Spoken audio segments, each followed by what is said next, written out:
Back in 2008, Travis and Garrett, a pair of buddies, were freezing in Paris while they waited for a taxi that was running late.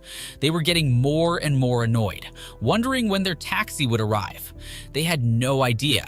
This chilly night in Paris was the beginning of something huge. It was the start of Uber, a company that would become worth billions of dollars. But the road to success wasn't smooth for Uber. Join us today as we delve into the dark side of a renowned company with the Uber story: fraud, betrayal, death, and cars. Let's drive along the way with the scandals they faced, their controversies, broken laws, and tough ethical questions. Beginning of Uber. Travis Kalanick, a former college student, founded Uber after selling kitchen knives in his 20s. After a $250 billion lawsuit over Scour, he founded Red Swoosh, which turned legal proceedings into paying clients and made millions. He and Garrett created UberCab, an app for hailing trips and tracking car movements. Despite facing legal challenges, Kalanick recommended removing the word cab from Uber's name to emphasize their freedom from taxi rules. Greyball. Uber became successful in the travel business by offering discounted iPhones and cash incentives to attract users. This helped them grow and expand to more cities. However, local authorities raised concerns about Uber's operations, which led to them protesting. In 2012, UberX caused tensions because anyone could become a driver. To deal with this, Uber refunded fines and developed a secret system called Greyball, which helped them avoid detection by authorities. This secret system was only revealed in 2017. Despite these controversies, Uber gained public support, which helped them influence legislation in their favor, such as regulations for contract workers. Uber versus Lyft. In 2012, Lyft, a ride-sharing app, was a main challenge for Uber. Travis had a major plan for that challenge. That plan made people still debate who copied who, Uber or Lyft, first.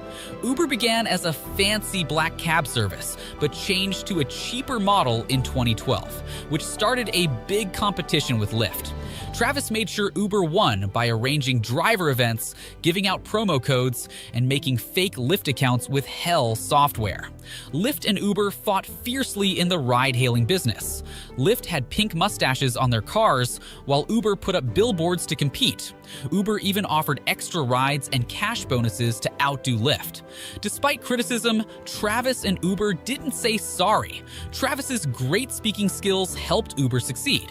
Uber got $258 million in funding, giving them a big advantage in growing and advertising. Even with their controversial tactics, Uber kept doing crazy things to stay ahead. Frauds and deaths. Uber also has faced criticism for paying drivers too little, offering cheap rides, and not providing enough support. This has caused some drivers to earn less than the minimum wage after covering expenses like fuel and car maintenance. Some argue that Uber drivers don't have stable jobs or benefits. In some places, taxi groups linked to crime have attacked Uber drivers and caused traffic jams to protest against the service. In 2014, a 26-year-old young woman was killed by her Uber driver, leading to temporary bans in some areas. Despite these problems, Uber has not raised its standards for drivers. Criminals have even used stolen credit cards on Uber for illegal activities like drug and sex trafficking. Initially praised for its low prices and innovation, Uber has faced scandals involving dishonesty, illegal activities, and privacy breaches. In Indonesia, the company was caught bribing police officers and faking receipts for illegal payments.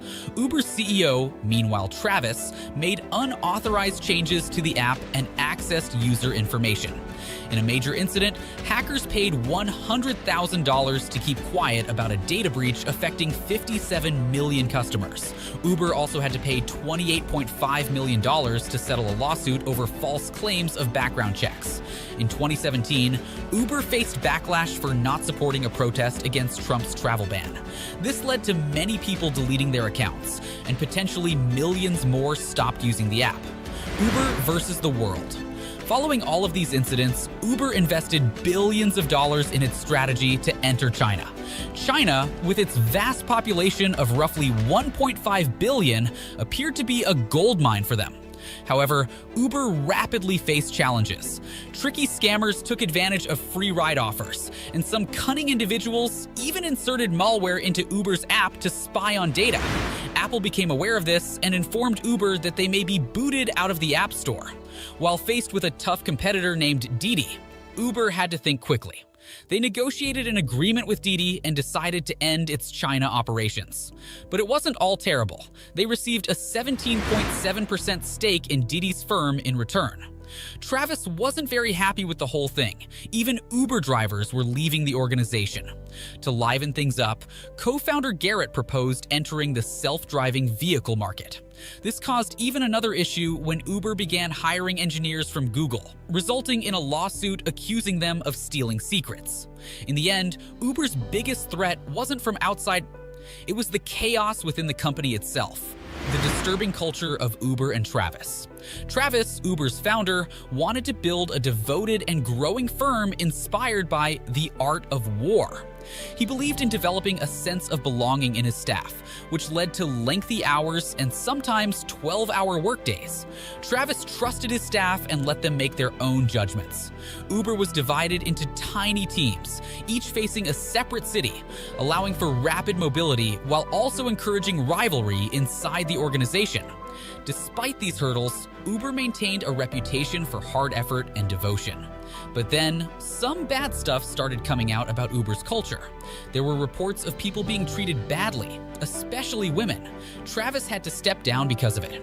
The company had a big meeting to talk about what went wrong, but someone made a joke that wasn't appropriate, which made the whole thing seem insincere. The ultimate betrayal.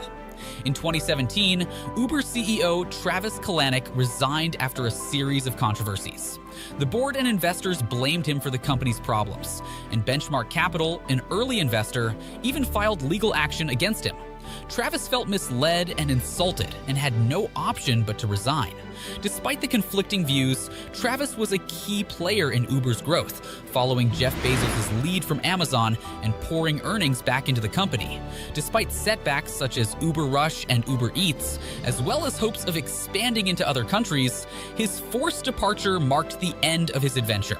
Without Travis's leadership, Uber's value dropped significantly on its first day of selling shares after Travis's resignation, the largest drop for a new company on Wall Street since 1975. In 2019, Uber lost $8.51 billion, and in 2020, it lost $6.77 billion. Investors question if Uber can continue without Kalanick's approach of going big, trying new things, and doing whatever it takes to win. But no matter how many troubles and obstacles, in 2024, Uber still stands out as a significant ride app. So, there you have it. The Uber with fraud, betrayal, death, and cars. Reminding us every successful thing has a dark side. If you enjoyed this video, please share it with your friends and family. Thank you for tuning in, and stay tuned for more fascinating videos coming your way soon.